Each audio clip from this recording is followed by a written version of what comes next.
project that we're involved in is bringing together 4 social movements from 4 different parts of the world, from Colombia, from Nepal, from Turkey and from South Africa.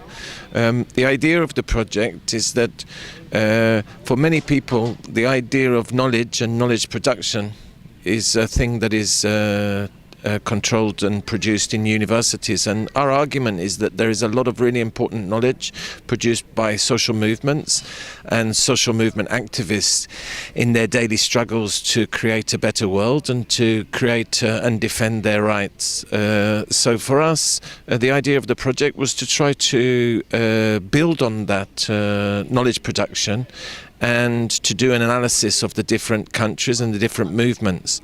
At the same time, we also have the idea that in different countries, the struggles of ordinary people share many similarities and similar concerns. So part of the project is to bring activists from different countries to see the reality of other people's lives. So that's the reason why we began this project in Nepal in January 2018 to start that process. And I think through the experience and movement sharing that we have done, not necessarily at the project level, where activists from 4 different countries have come together to share their ideas, but also by engaging with the real activists on the ground, that we visited Madhesh, where we were able to meet with Madhesh movement activists and also the political leaders, and colleagues were able to exchange their movements, and it was quite fascinating to see that the activists in the Madhesh movement were able to connect with some of the issues that the international activists were sharing. So from that point of view, I think this 1 week has been immensely helpful and productive in terms of setting out our goal to build much stronger solidarity for activities in the future. La participación de la Universidad Intercultural de los Pueblos en este proceso de investigación espera, por un lado, tener una lectura más a fondo de las causas estructurales en los conflictos en varios continentes. Eso nos va a permitir leer si efectivamente hay uno o varios modelos económicos, o hay un modelo global que es un modelo patriarcal, que es un modelo colonialista e imperialista, que se aplica de pronto con métodos diferentes, pero que termina siendo igual en relación con la injusticia y el sometimiento de las comunidades a condiciones de esclavitud, condiciones de feudalismo que todavía subsisten en la sociedad. Entonces, en primera instancia es leer esos territorios, mirar qué es lo que está sucediendo, y en segunda instancia buscar alternativas, cómo los pueblos del mundo se pueden juntar para buscar transformaciones conjuntas y para elevar sus peticiones de justicia y de transformación. This is a sample for our general struggle. We want the world, and we have 4 countries from 4 continents, so this will bring us the joy and the wisdom of all those peoples fighting for freedom, equality and dignity in their own way, so that I wish that we can contribute them with our gains, and we expect to gain all what they have got throughout those years. So for our organization, Housing Assembly, education is key. It's at the center of everything that we do. It's about conscientizing our communities.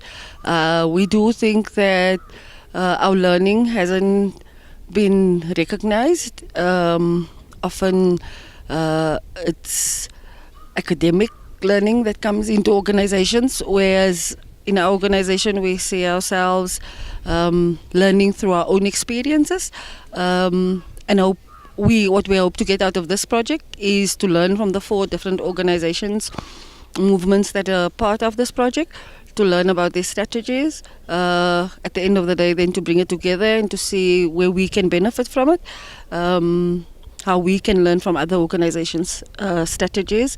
I guess it's all about the learning for us. We want to take the experience away and use our learning and the learnings of other organizations and see how we can better what we do as an organization.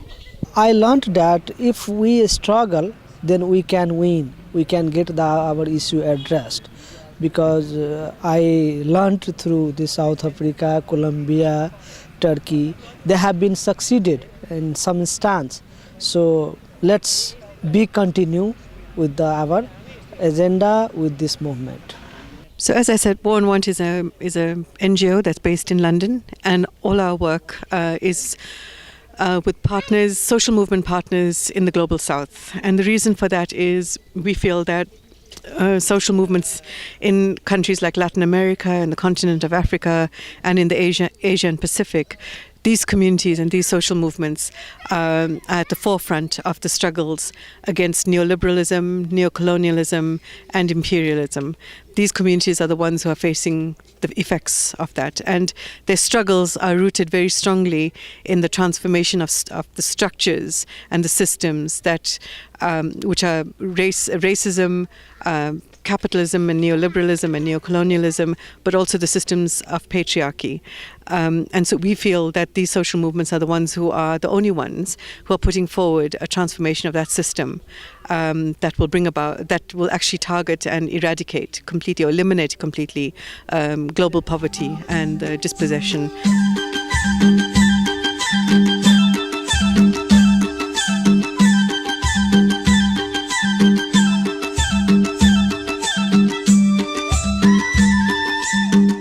Nepal is a very socially, economically diverse country, and particularly certain ethnic minorities and indigenous populations have been marginalized and are experiencing structural inequalities. Their representation in politics, in economy, and their recognition in the political character of the nation has been largely undermined historically, and that's the reason why the Maoist rebellion was launched in 1996, and the main agenda of the Maoist rebellion was to overthrow the monarchy, which was at the center of the feudalistic system, which was excluding ethnic minorities and indigenous populations.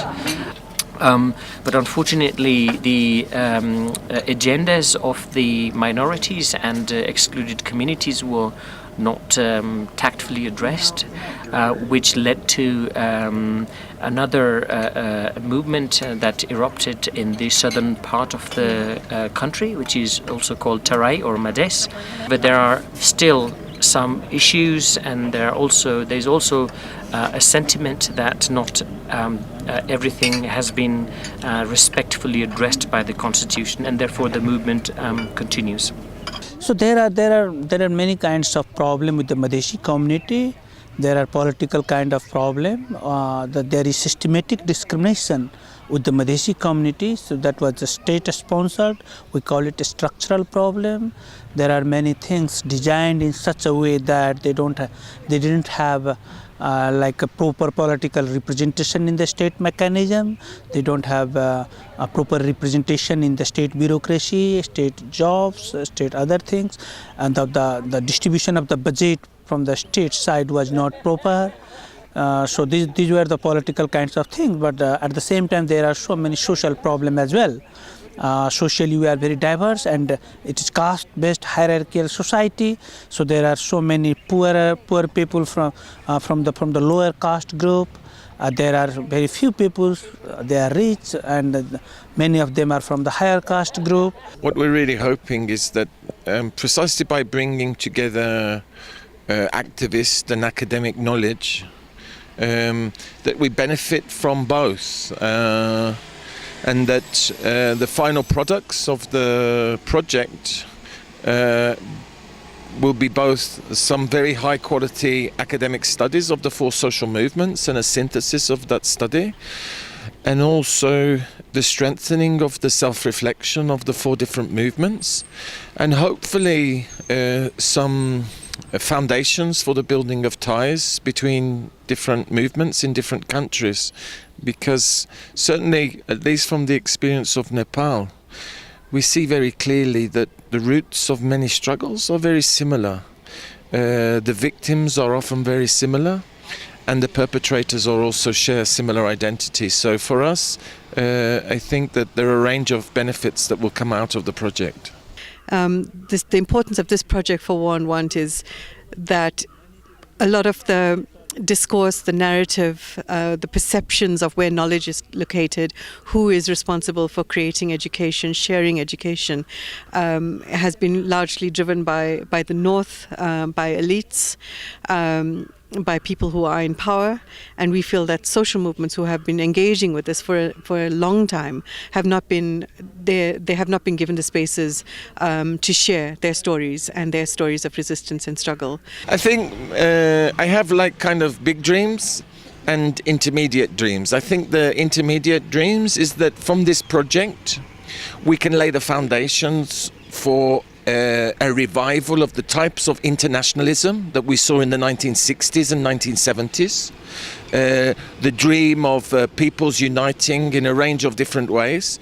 And I think in the long term we want transformation of the world. We live in a planet that can provide for everyone, but the distribution of those resources is totally unequal. And we have an economic model that is destroying the planet. And if we don't address these two things, there will be no future for the future generations. In one sentence, I would say the Housing Assembly is seeking a society free of oppression where we shall all live in decent housing and have all the services that brings back the dignity that was taken away from us. So my dream is that Nepal should address the Medheshi people as the first class citizen, not the second class citizen, and Medheshi people should get representation in every parts of the state on the basis of population, proportionally representation. The best part of this visit to Nepal has been meeting with grassroots communities and learning about their struggles, their resistance. The best part of this trip was seeing women in the Dalit community engaging in some of the most courageous acts of just standing up. Just standing up and speaking in that room was just, for me, the most inspiring act of courage I have ever seen. I feel that is where the future of the revolution lies. It lies in the hands of women. It lies in the hands of women activists and lies in the hands of women's organizing and women's collective. John Lennon had a song about it. It's a dream about undivided by borders, undivided by religions, nations, and you may say I'm a dreamer, but this will become true.